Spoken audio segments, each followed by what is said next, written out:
Hello दोस्तों, English classes में आपका स्वागत है। बिहार एसएससी के लिए सामान्य अध्ययन यानी जीके का प्रैक्टिस सेट स्टार्ट किया गया है।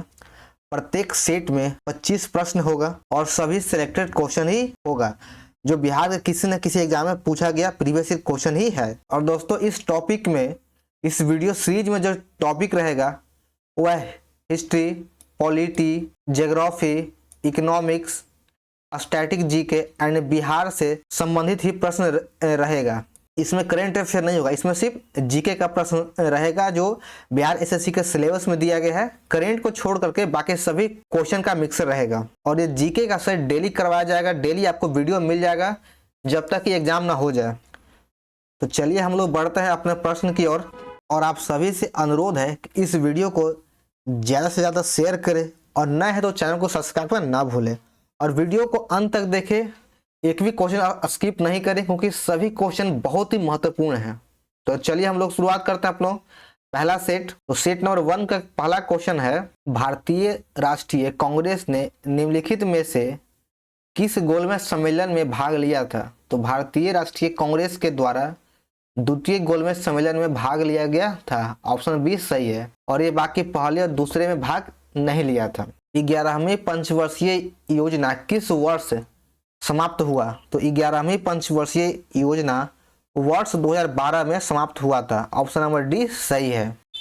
नेक्स्ट क्वेश्चन है, निम्नलिखित में से भारत में क्रोमाइट का सबसे बड़ा उत्पादक राज्य कौन है? तो क्रोमाइट का सबसे बड़ा उत्पादक राज्य ओडिशा है। ऑप्शन नंबर डी सही है। निम्नलिखित में किसके द्वारा एक्सरे की खोज की गई थी? तो एक्सरे के खोजकर्ता WC रोएंटजन थे। ऑप्शन डी सही है। 5वां नंबर प्रश्न है कि वारेन हेस्टिंग्स किस वर्ष में बंगाल के पहले गवर्नर जनरल बने थे? तो वारेन हेस्टिंग्स को वर्ष 1973 में बंगाल का गवर्नर जनरल बनाया गया था। ऑप्शन डी सही है।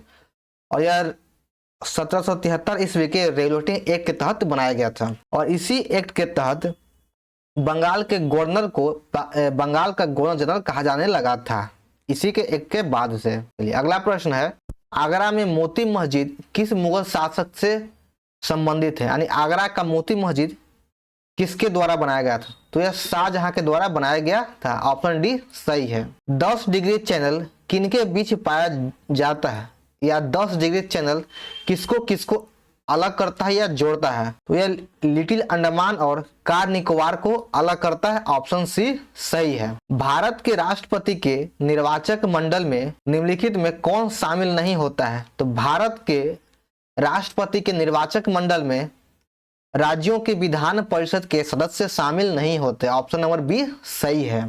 नेक्स्ट क्वेश्चन है, 1657 में किस मुगल राजकुमार ने उपनिषदों का फारसी में अनुवाद किया था? तो उपनिषदों का फारसी में अनुवाद दारा सिकोहा के द्वारा किया गया था। ऑप्शन बी सही है। वियना किस देश की राष्ट्रीय राजधानी और सबसे बड़ा शहर है?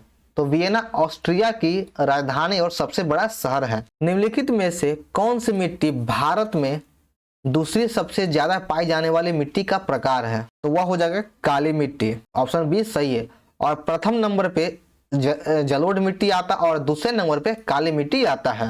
12वां नंबर प्रश्न है कि निम्नलिखित में कौन सी भाषा 8वीं अनुसूची में सम्मिलित नहीं है? तो पहले हम लोग देख लेते हैं कि 8वीं अनुसूची में कितने भाषाएं हैं। तो 8वीं अनुसूची में 22 भाषाओं को सम्मिलित किया गया है, जिसमें से अंग्रेजी भाषा को शामिल नहीं किया गया है। बाकी नेपाली, बोडो, मैथिली को शामिल किया गया है। तो इसका सही आंसर हो जाएगा ऑप्शन नंबर डी, अंग्रेजी को 8वीं अनुसूची में शामिल नहीं किया गया है। निम्नलिखित में किस वर्ष में भारत की जनसंख्या वृद्धि दर नकारात्मक थी? तो इसका सही आंसर हो जाएगा ऑप्शन नंबर ए, वर्ष 1921। और इसी को जनसंख्या विभाजिका वर्ष भी कहा जाता है और लघु जनसंख्या विभाजिका वर्ष 1931 को कहा जाता है। इन दोनों को याद रखें। 14 नंबर प्रश्न है कि बिहू भारत के निम्नलिखित में किस राज्य का लोक नृत्य है? तो बिहू असम का लोक नृत्य है। ऑप्शन सी सही है। लॉर्ड कर्जन ने बंगाल विभाजन की घोषणा किस वर्ष की थी? तो बंगाल विभाजन का घोषणा वर्ष 1905 में लॉर्ड कर्जन के द्वारा किया गया था और बंगाल विभाजन 16 अक्टूबर 1905 को प्रभावी हुआ था। अगला प्रश्न है, निम्नलिखित में कौन सा हरित क्रांति के घटक है? तो तीनों ऑप्शन में से कौन हरित क्रांति के घटक है? तो HYV बीज, यानी इस होता है कि इसका फुल फॉर्म होता है हाई यील्डिंग वैरायटी, यानी उत्तम कोटि के बीज, सिंचाई और रासायनिक शाकनाशी। तो इसका सही आंसर हो जाएगा ऑप्शन नंबर डी, इसमें सभी शामिल हैं, हरित क्रांति के तीनों घटक हैं। अगला प्रश्न है, किस घराने से एक विशिष्ट शैली ध्रुपद शैली जुड़ा हुआ, यानी किस घराने से ध्रुपद शैली जुड़ा हुआ है?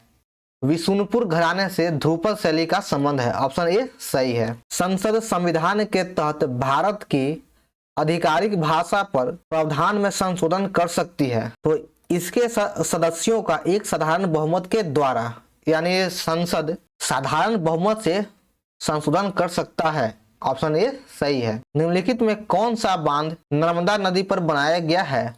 तो सरदार सरोवर बांध नर्मदा नदी पे बनाया गया है, ऑप्शन ए सही है, और यह गुजरात राज्य में स्थित है। 20 नंबर प्रश्न है कि निम्नलिखित में से किस स्थान पर हमारे पास करेंसी मुद्रण प्रेस नहीं है? तो हम लोग ऑप्शन को देख लेते हैं। नासिक में करेंसी मुद्रण प्रेस है, देवास में भी स्थित है, मैसूर में भी स्थित है, जबकि मुंबई में करेंसी मुद्रण प्रेस नहीं है, तो ऑप्शन डी नंबर सही है। अगला प्रश्न है, चटगांव विद्रोह निम्नलिखित में से किस नेता द्वारा शुरू किया गया था?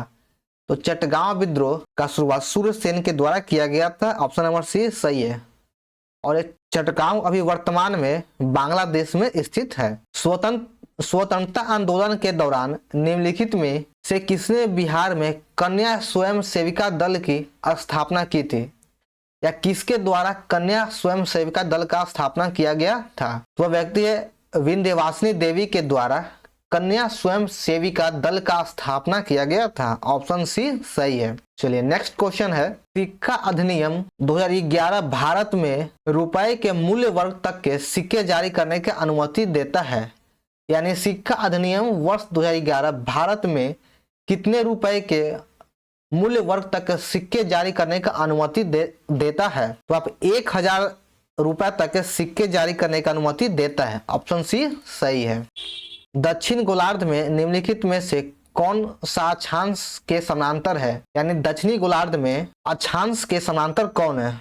तो इसका सही आंसर ऑप्शन नंबर सी मकर रेखा दक्षिणी गोलार्ध में अक्षांश के समांतर स्थित है। अगला प्रश्न है और अंतिम प्रश्न है कि सरकार द्वारा शुरू की गई एक प्रणाली कौन है जिसमें अनुदान वाले भोजन की खरीदी के लिए गरीबों को सक्षम करने हेतु खाद्य पदार्थों का निर्गम मूल्य बाजार मूल्य से बहुत कम होता है, यानी बाजार मूल्य से बहुत कम होता है, वह कौन सा प्रणाली था? तो इसका सही आंसर है ऑप्शन नंबर डी, सार्वजनिक वितरण प्रणाली के द्वारा गरीबों को बाजार मूल्य से कम मूल्य में खाद्य पदार्थों का मुहैया कराया जाता है। तो चलिए हमारा इस सेट का प्रश्न समाप्त होता है। आप लोग को वीडियो कैसा लगा कमेंट करके जरूर बताएं, और वीडियो अच्छा लगा तो वीडियो को लाइक करें और चैनल को सब्सक्राइब करना ना भूलें, और वीडियो को ज्यादा से ज्यादा शेयर करें जो बिहार एसएससी की तैयारी कर रहे हैं। और बिहार एसएससी से जुड़ी आपको और किस तरह का वीडियो चाहिए वह भी कमेंट करें। और बिहार एसएससी का सभी बुक का सेट भी इस चैनल पर कराया जा रहा है, जिसका वीडियो ऑलरेडी अपलोड किया जा चुका है, और बिहार एसएससी के प्रीवियस ईयर क्वेश्चन का वीडियो अपलोड हो चुका है, जिसका लिंक डिस्क्रिप्शन बॉक्स में दिया गया है। और अगर आपको इस सेट का पीडीएफ चाहिए तो पीडीएफ आपको हमारे टेलीग्राम चैनल पर मिल जाएगा, वहां से आप जाके डाउनलोड कर सकते हैं। टेलीग्राम चैनल का लिंक डिस्क्रिप्शन बॉक्स में दिया है, वहां से आप जाके ज्वाइन कर सकते हैं। जय हिंद।